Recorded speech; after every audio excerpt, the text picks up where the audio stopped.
Hey there, welcome to today's episode. Going to be cooking up a beat on the MPC 2500. I'll talk about what I'm doing as I'm running through just to give you some tips, some tricks. I'm going to start by chopping up a break, I think. So I'm going to go to mode and load, see if we can find something in here.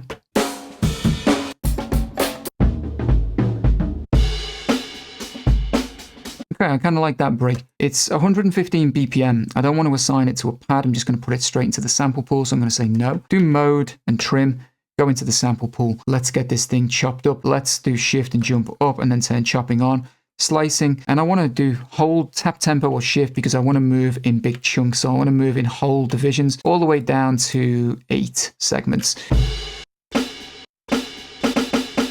I just want to tidy up a touch as we're running through.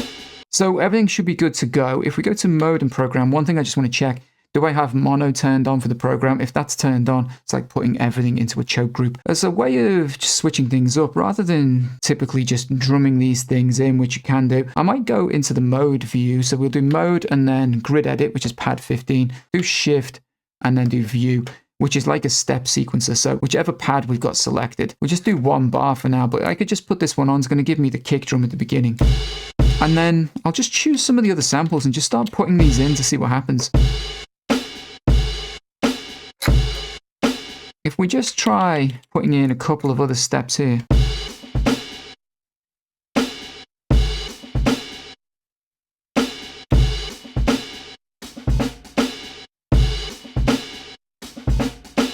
All right, I'm going to say that's good enough. Let's go to main. We've created like a 1 bar loop. So that's kind of cool, but I was hoping there was another kick drum somewhere. Check that slice, just zoom in a little bit. And with the start point, I'm just going to move that over till we got just the kick. Just so we've got another kick drum. Just want to add like another kick drum in, but I'm going to take full level off so it's a little bit more ghosty.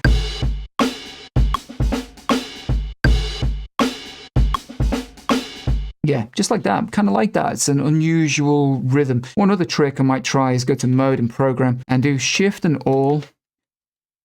Select everything. And I'm just going to pitch the whole thing down a bit.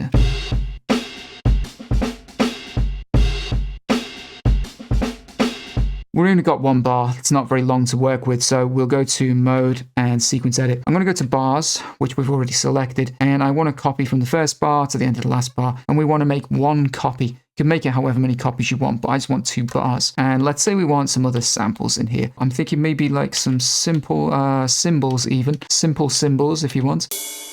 That one's kind of cool actually. If I load that one, and then if I go back to mode and program, on pad 9, you can see we've added this ride cymbal in. And we're going to turn the tuning down. I don't want to fine tune. I want to move over by semitones. Yeah, something like that, -4 semitones. It's loud, so we'll turn it down. I'm going to record those in. You can always tweak the tuning because sometimes when you bring your sample in, you're going to chop that up. You might want to tweak the ride cymbals and stuff to be tuned to the sample because sometimes it sounds off.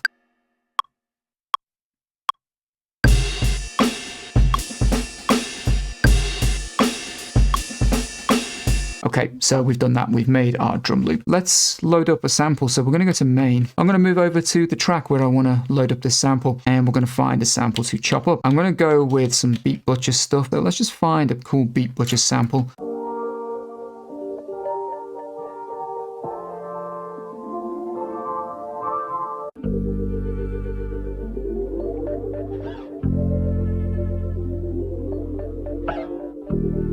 Yeah, that's a pretty cool sample. It's pretty lo-fi, but let's load that one in. I'm going to say no to loading to a pad because we want to go straight into sample chopping again, and then we'll assign it. So we'll say no. And I'm going to jump straight into chopping again as well. Tap tempo and move in whole units down to, again, I think maybe like 8 slices.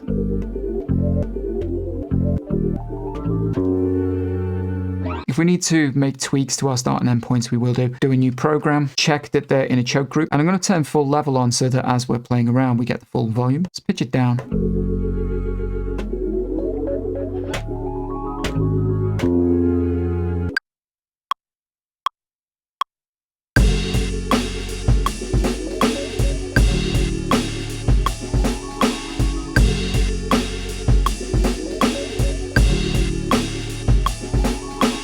Don't need to overcomplicate things now either. I think that's pretty cool. But I think what we'll do here is just add another sequence. So I'm going to copy this sequence. And then what we're going to do is on our chopped track, we're going to erase so that we can look for a switch up, just something to kind of break up that particular loop cycle.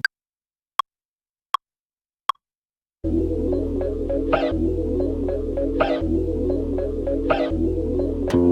can put our drums back on.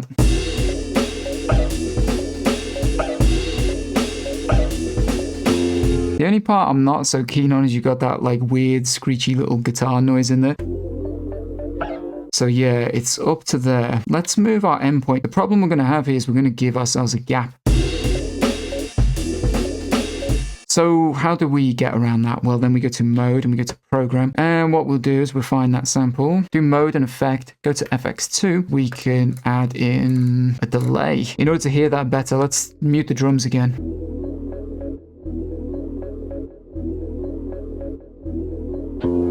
You get the idea. We're using that delay to fill in that little bit of dead space that we had, so it's not so obvious where the chop goes. But let's just move back our tracks back to track 1. The reason for that being I've got a bunch of free pads so that we can add a couple of other effects samples, but do mode and load.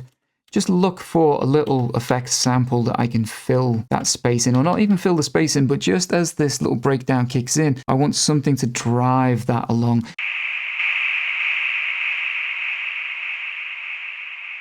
I think that one could work. We'll go to program now and try tuning it.